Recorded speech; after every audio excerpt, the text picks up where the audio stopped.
আসসালামু আলাইকুম রহমতুল্লাহ। প্রিয় দর্শক, মূল্যস্ফীতি নিয়ন্ত্রণ, কর্মসংস্থান সৃষ্টি, সামাজিক নিরাপত্তা কর্মসূচি সম্প্রসারণ এবং উচ্চ প্রবৃদ্ধির ধারা পুনরুদ্ধারের লক্ষ্যে নিয়ে আগামী 2026-27 অর্থবছরের জন্য 9,38,000 কোটি টাকার জাতীয় বাজেট প্রস্তাব করেছে বাংলাদেশ সরকার।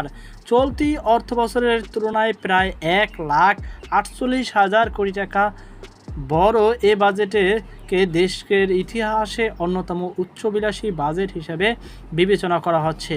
তবে এই বিশাল ব্যয় পরিকল্পনার অর্থায়নের বড় অংশ নির্ভর করবে পরোক্ষ কর, বিশেষ করে মূল্য সংযোজন কর তথা ভ্যাট থেকে রাজস্ব আহরণের উপর।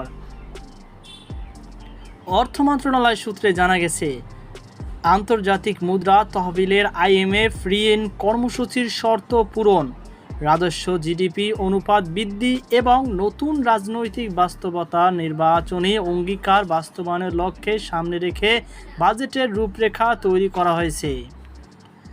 এছাড়া 2034 সালের মধ্যে বাংলাদেশকে $1 ট্রিলিয়ন অর্থনীতিতে উন্নীত করার দীর্ঘমেয়াদী লক্ষ্য বাজেটের পরিকল্পনায় গুরুত্ব পেয়েছে। আগামী অর্থ বছরের জন্য মোট 6,95,000 কোটি টাকা রাজস্ব আহরণের লক্ষ্য নির্ধারণ করা হতে পারে। এটি চলতি অর্থবছরের সংশোধিত বাজেটের তুলনায় 1,07,000 কোটি টাকা এবং মূল্য বাজেটের তুলনায় 1,31,000 কোটি টাকা বেশি। এই রাজস্বের মধ্যে প্রায় 6 লাখ কোটি টাকা আদায়ের দায়িত্ব পড়তে পারে জাতীয় রাজস্ব বোর্ড NBR-এর উপর। পরিকল্পনা অনুযায়ী মোট দেশজ উৎপাদন GDP 10.20% সমপরিমাণ রাজস্ব আহরণ করতে চায় সরকার। সূত্র জানায়, রাজস্ব আহরণের প্রধান ভিত্তি হিসাবে আবারও বেছে নেওয়া হয়েছে মূল্য সংযোজন কর ভ্যাট খাত। শুধু ভ্যাট থেকেই 3,10,000 কোটি টাকা আদায়ের লক্ষ্য নির্ধারণ করা হতে পারে, যা মোট রাজস্ব লক্ষ্যমাত্রার প্রায় অর্ধেক। পাশাপাশি আয়কর থেকে 2,22,000 কোটি টাকা এবং শুল্ক থেকে 67,000 কোটি টাকা আদায়ের পরিকল্পনা রয়েছে। অর্থ মন্ত্রণালয়ের কর্মকর্তার মতে, তুলনামূলকভাবে বিস্তৃত বৃত্তি থাকায় দ্রুত রাজস্ব বাড়ানোর সবচেয়ে সহজ ও কার্যকর পথ হলো ভ্যাট। সেই কারণে আগামী অর্থবছরে পরোক্ষ করের উপর নির্ভরতা বাড়তে যাচ্ছে। তবে রাজস্ব আদায়ের বর্তমান চিত্র সরকারের উচ্চবিলাসী পরিকল্পনার সঙ্গে পুরোপুরি সামঞ্জস্যপূর্ণ নয়। চলতি 2025-26 অর্থবছরের প্রথম 10 মাসে NBR-এর মাধ্যমে রাজস্ব আদায় হয়েছে 3,26,928 কোটি টাকা, অথচ একই সময়ের জন্য লক্ষ্যমাত্রা ছিল 4,31,000 কোটি টাকা। পুরো অর্থ বছরের জন্য নির্ধারিত লক্ষ্যমাত্রা 4,99,000 কোটি টাকা। শুধু কর রাজস্ব নয়, কর বহির্ভূত রাজস্ব আহরণেও পিছিয়ে সরকার। চলতি অর্থবছরে ফেব্রুয়ারি পর্যন্ত এই খাতে আদায় হয়েছে মাত্র 5,786 কোটি টাকা, যেখানে সংশোধিত লক্ষ্য 20,000 কোটি টাকা আদায়ের পরিকল্পনা করা হচ্ছে। অন্যদিকে নন ট্যাক্স রেভিনিউ NBR খাত থেকে আগামী অর্থবছরে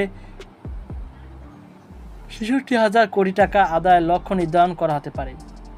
যদিও চলতি অর্থবছরে ফেব্রুয়ারি পর্যন্ত এই খাতে আদায় হয়েছে 37,509 কোটি টাকা।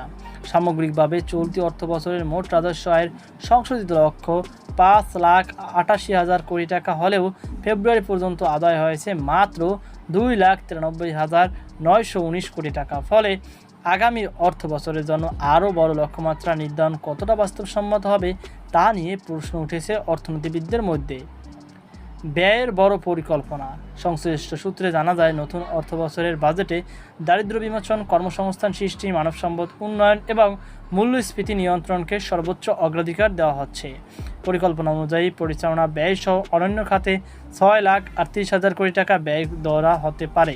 বার্ষিক উন্নয়ন কর্মসূচি ADP আকার নির্ধারণ করা হতে পারে 3 লাখ কোটি টাকা। বাজেট ঘাটতি ধরা হতে পারে 2,43,000 কোটি টাকা। এই ঘাটতি পূরণে বৈদেশিক উৎস থেকে 1,16,000 কোটি টাকা এবং অভ্যন্তরীণ উৎস থেকে 1,27,000 কোটি টাকা ঋণ নেওয়ার পরিকল্পনা রয়েছে। আগামী 26-27 অর্থবছরে বাজেটে মোট বিনিয়োগের GDP-র 31.40% উন্নীত করার লক্ষ্য নির্ধারণ করা হয়েছে। এর মধ্যে বেসরকারি বিনিয়োগ 24.90% অর্থাৎ 90% এবং সরকারি বিনিয়োগ 6.50% উন্নতি করার পরিকল্পনা করা হয়েছে। প্রিয় দর্শক, এই ছিল আমাদের সর্বশেষ আপডেট। এ নিয়ে আপনার কি মতামত অবশ্যই কমেন্টে জানাবেন। সকল ভালো থাকুন, সুস্থ থাকুন। আজকে পর্যন্ত আল্লাহ হাফেজ।